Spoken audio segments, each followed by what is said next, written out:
যোৰাবাটত কৃত্ৰিম বানত আবদ্ধ হৈ পৰিছে মুখ্যমন্ত্ৰী ডক্টৰ হিমন্ত বিশ্ব শৰ্মাৰ কনভয়। আমি এই মুহূৰ্তত আপোনালোকক যোৰাবাটৰ দৃশ্য দেখুৱাব বিচাৰিছো। যোৰাবাটত কি পৰিস্থিতিৰ সৃষ্টি হৈছে বিগত দিনকেইটাত যোৰাবাটৰ দৃশ্য আমি দেখুৱাব বিচাৰিছো এই মুহূৰ্তত।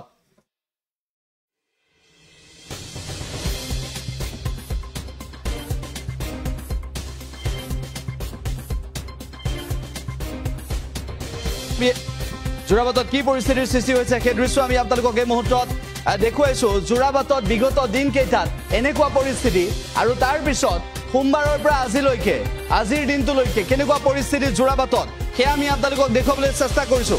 লগতে আজিৰ দিনটোত মুখ্যমন্ত্ৰী ডক্টৰ হিমন্ত বিশ্ব শৰ্মাৰ কনভয় আবদ্ধ হৈ পৰে। যোৰাবাটত কৃত্ৰিম বানত আবদ্ধ হৈ পৰে মুখ্যমন্ত্ৰী ডক্টৰ হিমন্ত বিশ্ব শৰ্মাৰ কনভয়। এটা ডাঙৰ খবৰ জনাইছো, যিটো সময়ত কৃত্ৰিম বানত ৰাজ্যবাসী, যিটো সময়ত কৃত্ৰিম বানত গুৱাহাটী মহানগৰবাসী আবদ্ধ হৈ পৰিছে, যিটো সময়ত কৃত্ৰিম বানৰ বাবে হাহাকাৰ কৰিবলগীয়া হৈছে মহানগৰবাসীয়ে, সেই সময়ত কৃত্ৰিম বানত মুখ্যমন্ত্ৰী ডক্টৰ হিমন্ত বিশ্ব শৰ্মাও আবদ্ধ হৈ পৰিছে বুলি জানিব পৰা গৈছে।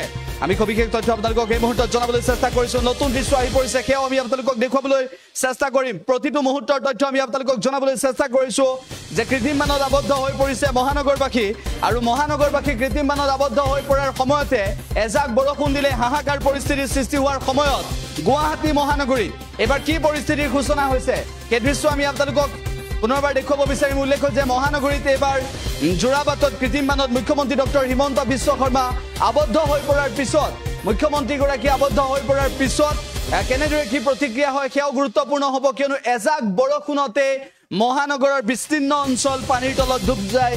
এয়াই হৈছে মহানগৰীৰ আজিৰ পৰিস্থিতি।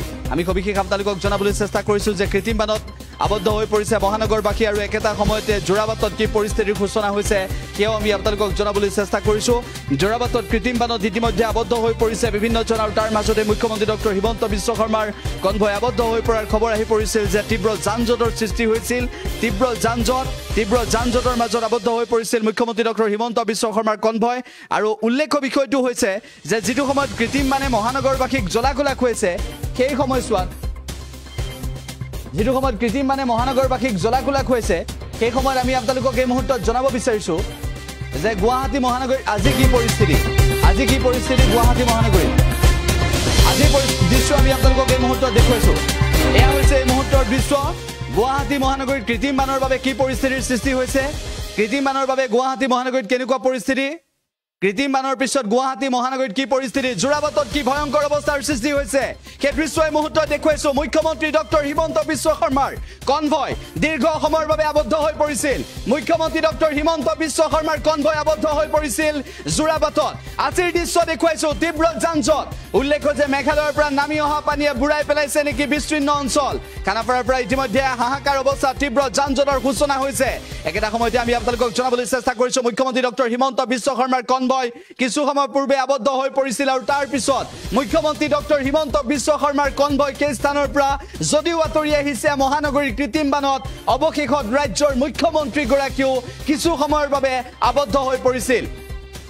উল্লেখ কৰিব বিচাৰিছো যে বৰ্তমান সময়ত কৃত্ৰিম বানত গুৱাহাটী মহানগৰীৰ হাতীগাঁও, গুৱাহাটী মহানগৰীৰ ৰুক্মিণী গাঁও, গুৱাহাটী মহানগৰীৰ চানমাৰী, আমবাৰী, একেটা সময়তে গুৱাহাটী মহানগৰীৰ আন কেইবাটাও প্ৰান্তত ভয়ংকৰ পৰিস্থিতিৰ সৃষ্টি হয়।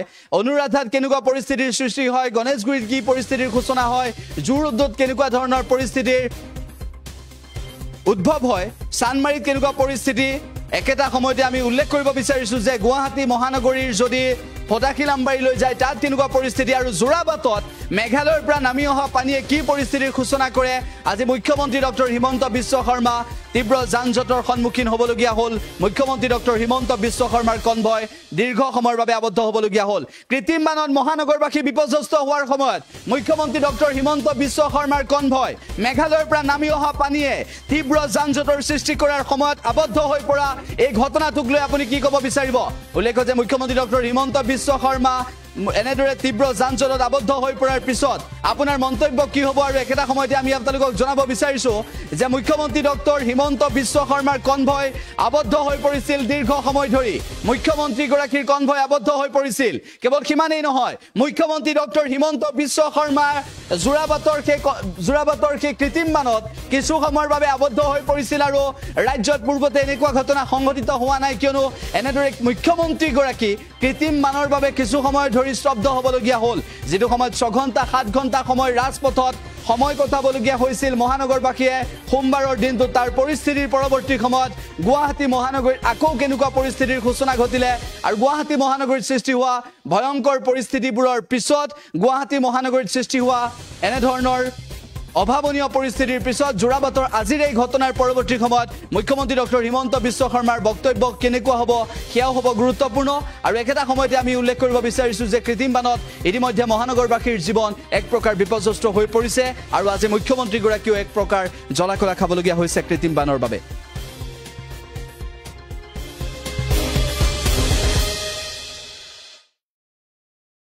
যিকোনো খবৰৰ বাবে যোগাযোগ কৰক 7099017330 আৰু 7099017110 নম্বৰত